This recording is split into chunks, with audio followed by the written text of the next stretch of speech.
Assalamualaikum warahmatullahi wabarakatuh. Perkenalkan, nama saya Edi Yusuf Purnama. NIM saya 430101902668. Saya ingin menjelaskan sedikit tentang perilaku spontan dalam komunikasi interpersonal dan contohnya. Ini video untuk UAS Psikologi Komunikasi. Bismillahirrahmanirrahim. Komunikasi telah menjadi bagian penting dalam kehidupan manusia sekarang ini. Manusia sebagai makhluk sosial membutuhkan satu sama lain untuk memburuhi kebutuhan hidupnya.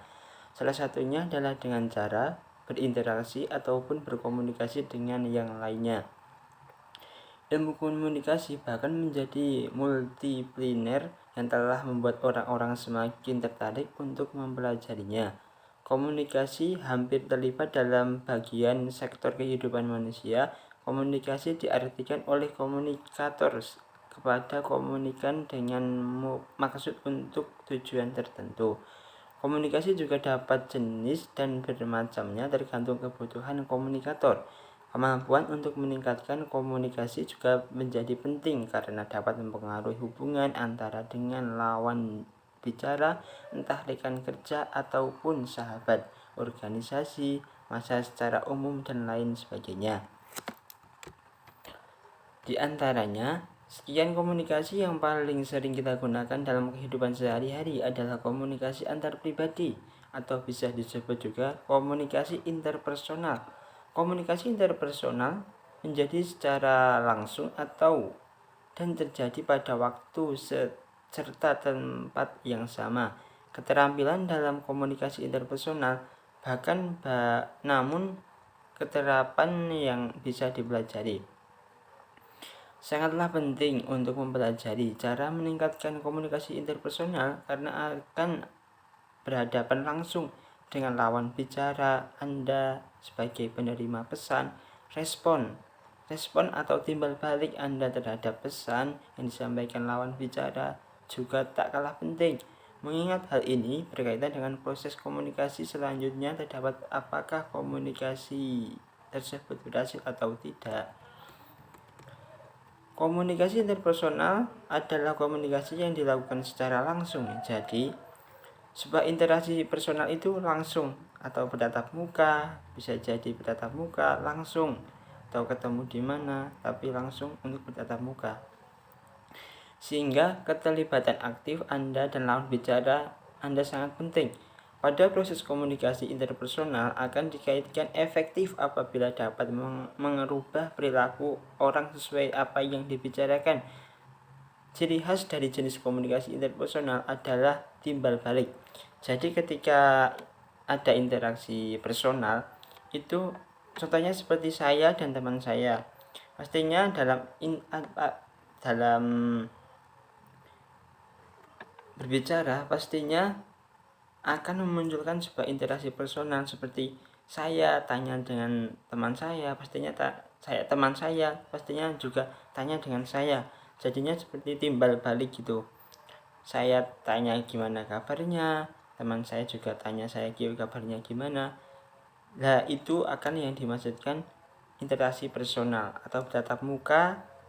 Bisa juga di pondok atau bisa juga di rumah, lalu di rumah sama orang tua atau adik, bisa juga emas atau mbak dan lain-lain. Banyak contohnya itu yang dimaksud dengan interaksi personal. Komunikasi personal itu terdapat berbagai macam ya. Yang satu, komunikasi terdapat secara spontan.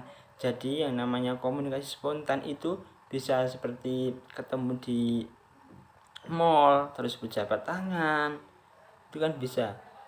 Yang kedua, tidak memiliki struktur yang terdapat aturan diatur. Jadi yang apa-apa itu tidak diatur, karena bisa sendiri, hati atau pikiran itu bisa juga. Dan komunikasi itu terdapat secara kebetulan. Jadi yang namanya itu komunikasi itu ya tidak kebetulan. atau secara kebetulan. Jadi ya kalau kita itu berbicara pasti ya itu itu secara kebetulan gitu loh. Pokoknya itulah, tidak mengejar tujuan yang telah direncanakan terlebih dahulu. Jadi ya kadang itu bicara itu tidak direncanakan tapi udah diangan-angan antara hati ya dan pikiran itu bersatu.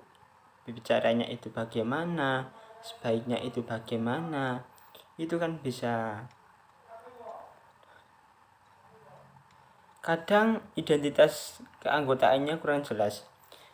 Itu kadang kalau kita itu beli apa di mall gitu kan, itu kan kadang nggak tahu kan identitasnya itu orang mana dan yang jual itu orang mana. Kita kan itu kan nggak penting, yang penting kita beli pakaian, terus kita bayar, terus tanya-tanya tentang kualitas pakaian. Tapi kan jarang sekali tanya-tanya orang mana, apakah itu belinya dari mana atau gimana. Itu kan jarang sekali ya orang yang begitu. Komunikasi bisa terjadi hanya sambil lalu saja. Maksudnya itu komunikasi itu terjadi saat kita itu mau berbicara. Kalau kita itu diam, orangnya diam, itu adalah sulit untuk berinteraksi, berkomunikasi itu adalah sulit sekali. Jadi yang namanya komunikasi itu adalah berbicara, mengeluarkan pendapat atau bagaimana itu keluar dari mulut kita, berkomunikasi dengan jelas atau dengan apapun itulah. Jangan ciri komunikasi interpersonal menurut saya itu adalah merupakan komunikasi yang cenderung itu berinteraksi secara nyata ya. Jadi komunikasi itu banyak sekali lah yang saya jelaskan tadi. Itu merupakan contohnya aja, dan komunikasi itu sangatlah penting dalam kehidupan sehari-hari. Sekian dari saya, kurang lebihnya mohon maaf. Akhirul kalam wa taufiq hidayah. Wassalamualaikum warahmatullahi wabarakatuh.